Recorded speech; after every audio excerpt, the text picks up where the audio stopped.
Hello, everybody. Welcome here to our discussion here on controlling our costs through the use of earned value management in preparation for the PMP exam.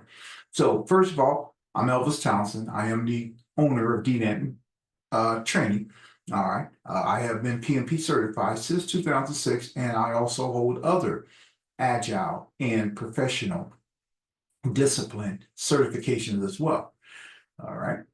So these are the badges for the certifications that I hold for some of them. And I thank you for giving me the opportunity. Now, let's go into discussing budget challenges. Now, we're going to look at some typical budget challenges on projects. So we need to track our costs and our expenditures, of course. But that function may be centralized and included in the functional department's budget and or the organizations. So in case it's still the project team's responsibility to communicate any problems or challenges. And so these can include the items listed here: new or change project requirements, risk or changes to the probabilities and impacts of those risks occurring, as well as changes to our costs estimates resulting from economic factors such as inflation, procurement contract modifications, resource costs, and other factors as well. So in tracking our cost performance, let's explore earned value management. Now, this is a technique favored by project managers and project teams to measure project progress by comparing actual schedule and cost performance against, the planned performance that were laid out in the schedule and the cost baselines. Now, earned value management, it can be used in any life cycle or development approach, but the next few slides is going to show us how it's applied in predictive approaches. And it's, once again, some of us may know it as traditional or waterfall. Now, earned value management in agile methods is discussed in the training, but note that it's beyond the PMP exam. Now, the method of using earned value management is assessing the value of the work requires first determining, what work has actually been performed and therefore what value has that work contributed to the project. See, these performance reviews are usually included in project status review meetings, which our training provides a video on how these status review meetings are conducted and what's the information that we convey to our project stakeholders. But nonetheless, during planning, our project work got broken down into activities and work packages. And because each increment of work is time phased, a schedule variance results, when work is not completed when it was scheduled to be performed. See, with this information, you as project managers, you can identify appropriate corrective actions. Now, when our cost and our schedule variance analysis is conducted at the appropriate time intervals during the project and its levels, it can be effective in controlling against any further costs and scheduling problems. So let's do this. Let's jump into our discussions of earned value management to track the cost performance or the contribution of our cost and schedule performance. Now, earned value management involves determining three independent variables to assess and monitor our project costs and our schedule performance progress. These three variables listed here on the left of our slide deck. Okay, they're used to provide measures of whether work is being accomplished as it was planned, and also to help us forecast project costs at completion. And during the training, we discuss those forecasting estimates. But the three variables we need to track are planned value, earned value, and actual cost. Now, everybody, what I'm going to do is I'm going to ask you to indulge me for a moment and ignore the elephant in the room here on our chart. Okay, in other words, I'm going to ask you to disregard this chart just momentarily. We're going to come back to it, but just momentarily. So what I'm going to do is I'm going to just pretty much exit out this chart right here. So hopefully as a note to ignore it for the moment. All right, so let's return back. So the first of our three variables we're going to need to calculate is planned value. Planned value by PMI represents what they refer to as the budgeted cost of work schedule. And I'm going to abbreviate this, everyone. BWCS, the budgeted cost of the work schedule. In other words, it represents what we plan on budgeting for the work that we have scheduled. So everybody, I'm going to develop a makeshift case study here, and hopefully this will help, clear things up. So here's our case study. All right, we've got a project duration. I'm gonna just abbreviate this short DUR period, but this is for duration. We got a project duration of 10 months. Now, during the project, we established a cost baseline. Now, in earned value management, that cost baseline is referred to as our budgeted at completion. BAC, I'll repeat that again. It's referred to as our budgeted at completion. It represents the total of our costs that we've allocated for the resources needed to perform the work in the project. So here in our case study, everyone, we have a budget of $500,000. Okay? Now, during our project, everyone, the expectation is we're expecting to complete, and I'm going to abbreviate some of this again, expected to complete.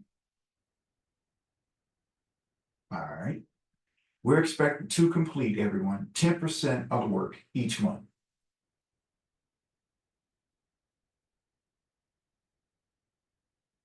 So, everyone, since we plan to produce 10% of the work each month, then we need to budget for that work. That budget is referred to as our planned value, PV.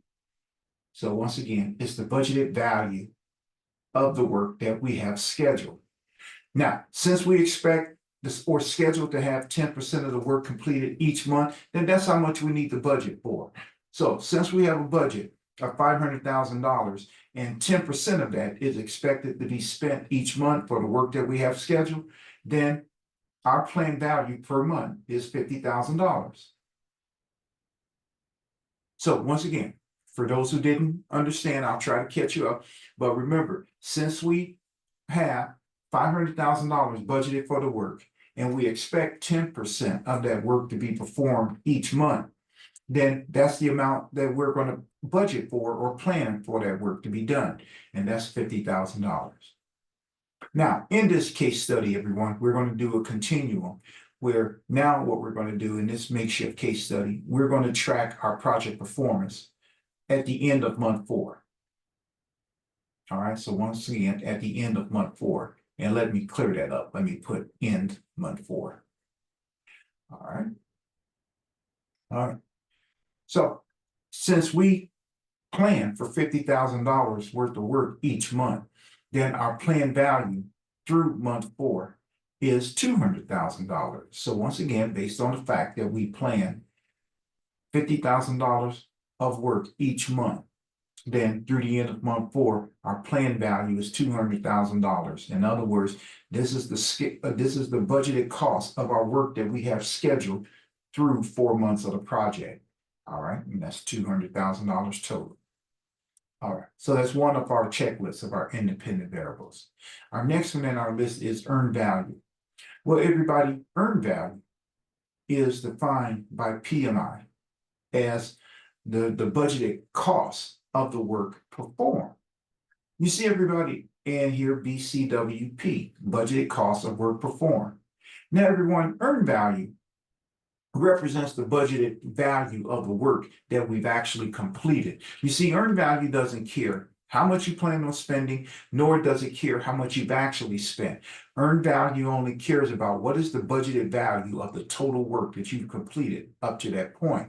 So earned value is assessed by taking here in the formula here is all jumbled in with my work here. So I'll try to move this around a little bit. Now, earned value is calculated by taking the percentage of the work that we completed, in other words, multiply the percentage of the work that we completed, times our BAC, in other words, the budget that was allocated. Okay. Let me give you a hypothetical scenario, everyone. Let's just say through 4 months of the project, we only completed 20% of the total work. All right, and I'm going to designate that by that 0.2. And we're going to take that and multiply it by our BAC of $500,000. Well, if we only completed 20% of the total work in the project, all right, through 4 months, well, 20% of $50,000 Well, that's $100,000. That means that the earned value, in other words, the budgeted value of the work that we completed at this point in the project, all right, is $100,000. Now, once again, everybody, earned value doesn't care how much you spend, nor does it care how much you planned on spending. Earned value only cares about what is the budgeted value of the work that you've actually completed. So with that hypothetical scenario, remember I said that we've only completed 20% of the work through month 4. Well, that 20% times our VAC of $500,000, that work we completed represents a budgeted value of $100,000 through month 4 of the project, and that's earned value. Now, our final metric we need to capture, well, is actual cost. Now, actual cost is just that, everyone, how much we spent total. In other words, actual cost is referred to, well, as the actual cost of the work performed, ACWP. Actual cost of work performed. Okay. Now, and it's just that, everyone, it's just in real time how much we spent. But watch out on the PMP exam, because you may be presented with different methods of how much money we spent. And let me give an example to come up with the same answer. Let's just say, for instance, that we spent 40% of our budget through 4 months of the project. Well, that's 40% of $500,000. Well, remember, if 10% is $50,000, which we already established, then 4 times that represents 40%. Well, 4 times 50, that's 200. So far, we spent $200,000. So earned value, I apologize, the cost that you spent can be presented to you on the PMP exam as a percentage of your total budget you spent. Another way actual costs can be presented to you on the exam is they may break down, well, the number of deliverables you need to produce. Let's say on the PMP exam, they said that, well, you completed 4 deliverables, and each one of those deliverables you paid $50,000 for. All right. Well, then that's $200,000. So it can be broken down into the work that you completed broken down with the cost for each one of those elements of work. Okay. Or they may just tell you how much you spent. And they may say during the project, you spent a total of $200,000. And so if they ask you, what is your actual cost? Well, that represents your actual cost. So everyone, we have captured our 3 variables to start tracking our project performance and help us generate forecasts. So in other words, we captured our planned value, all right? We captured our earned value, and we capture our actual cost. Planned value of $200,000, earned value of $100,000, actual cost of $200,000, right? This is how we capture these variables when we're tracking our cost performance, and this is what these variables mean to us during earned value management. But we got to capture these 3 variables first, all right, in order to start tracking our costs and our scheduled performance in the project. All right. All right. So now I'm going to erase this information, everybody, and now I'm going to ask us to now address this chart right here, this elephant in the room you heard me mention earlier. Now, this chart is showing how we are performing during our project over time relative to the budget that's been assigned. So in this chart, everyone, we have several S-curves here. Now, in planning, everybody, when we established our cost baseline, the only S-curve we saw was this one. And as you can see by our legend, this represents our planned value throughout the project. So this is our cost baseline. It's referred to as that time phase budgeted at completion, because what it is it's not only showing us how much we're spending or planned on spending during the project, but when that spending is expected to take place. All right. And so here in this one, our timeline is in months, relative here on our x-axis, and our budgeted value is here on our y-axis. So it's 400 in thousands of dollars, so $400,000. All right. And now our budgeted at completion represents, well, the total of our cost baseline. All right. Because once again, it represents the entire funding. In other words, the summation of the entire funding for the project. Now, during project execution, all right, we're going to be tracking our project performance. Now, notice here we're tracking it here at the 8-month mark of the project. Now, from our legend, all right, we see our dark shaded line represents our actual cost, or AC. All right, and our light shaded S curve represents our earned value, EV. Okay, remember, this is the value of the work that we've actually completed. Now, since we are here at the 8-month mark, I'm also going to put plan value here. So plan value, once again, represents the budgeted that we assign for the work that we schedule to have performed. Right. So we need to track these three. So we capture these three variables. Now, the first of our variables, we want to track our schedule performance. So in earned value management, our schedule performance is tracked by assessing the metric of schedule variance.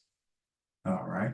And it's identified as EV as well. I'm gonna abbreviate variance. And so it's it's identified by its acronym SV, schedule variance.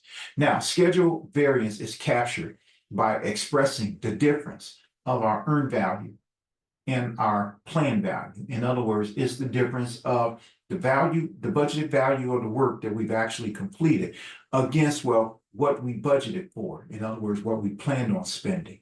So schedule variance is going to tell us whether we're on schedule, ahead of schedule, or behind schedule in dollar value.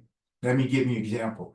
If earned value and planned value are the same, well, they zero each other out, indicating that the project is on schedule. We produce our deliverables when they were scheduled to be produced. Now, if earned value is greater than planned value, well, indicating that the value of the work that we completed is greater than what we planned on spending, then we have a positive value, indicating that we're ahead of schedule, meaning that we produce that dollar amount of deliverables ahead of our schedule. Now, conversely, if earned value is less than planned value, then we're going to have a negative value, indicating that the project is behind schedule. And that dollar value represents the amount of work that was planned to be completed that hasn't gotten completed. So let's see how we will track that using this graph right here. Now, remember, to capture schedule variance, these are the two variables we're going to look at, planned value and earned value. All right, these are the two variables we're going to look at to capture our schedule variance. Now, notice once again, at the 8-month mark, planned value is greater than earned value. So if we made this a true statement, in other words, just whatever number we gave earned value and we made planned value greater than that, then we are going to have a negative value. All right, indicating this is the amount of work that has been completed and hasn't gotten completed. Let's use this chart, for example. So here at the 8-month mark, we're going to do an approximation. At the 8-month mark, our planned value is somewhere around, let's just say, it looks like 250,000.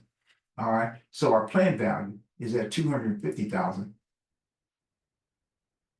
And let's look at our earned value at the 8-month mark. Well, our earned value looks like it's somewhere around, well, 150,000. All right, so 150,000 minus 250,000. Well, we already know that's a negative number. It's just a matter of how much. So that's a negative $100,000, which means is that at the 8-month mark in the project, we are behind schedule, and we are behind schedule by $100,000 worth of work. And in other words, that negative value represents the work that was scheduled to be completed that hasn't got completed at this point in the project. And that's what schedule variance is telling us. The next metric we want to capture is our cost variance. All right, so our cost variance, all right, is going to tell us our budget status, and cost variance is expressed, all right, is also referred to as CV. Cost variance is capturing by expressing the difference of our earned value, well, and our actual cost. Now, if earned value and actual costs are the same, well, of course, they zero each other out, meaning that the project is on budget. Now, if earned value is greater than actual costs, meaning that the value of the work that we produce is, well, more than what we spent, we're going to have a positive value indicating that the project is under budget. We have a surplus. Now, conversely, if earned value is less than actual cost, meaning that the value of the work that we produce is, well, less than what we spent, then we're going to have a negative value indicating that the project is over budget. We've overspent. All right. Now, to capture our cost variance from looking at this graph, well, let's look at these two variables. As we mentioned in the formula, earned value and actual cost. So at the 8-month mark of the project, well, we already established our earned value is $150,000, but our actual cost always looks like it's teetering right on around 190,000, just a shade under 200,000. So that means is that we have an earned value of 150,000, subtracting our actual cost of 190,000. Well, right now, everyone, we are at a negative $40,000. So at the 8-month mark, we are over budget by $40,000 at the 8-month mark of the project. All right. So that's how you will capture your cost performance using earned value and actual cost. Okay. So during the training, we'll go a little further in here discussing other metrics such as our cost performance index and schedule performance index. In other words, assessing, well, what is the rate of our production relative to the schedule? Schedule performance index will tell us that. And cost performance index, well, will tell us, well, what is how efficiently we're using our resources. In other words, the answer will tell us that what is the value of the work the team has produced for every dollar that they spent in the project. And then during the training, everyone will go a little further and discuss how those values help us generate forecasts. In other words, based on our current spending trend, we're going to forecast how much we're on pace to spend totally by the end of the project. And furthering that discussion, we're going to discuss how taking that value, we can forecast, well, what is the remaining cost that we'll need to complete the remaining work in the project. All right. Once again, if the spending trend continues. Next. All right, everyone. I hope you enjoyed the brief demonstration on applying earned value management and tracking your project cost performance. And I look forward to further giving instructions to you during the training. All right. Signing off, everyone, and take care.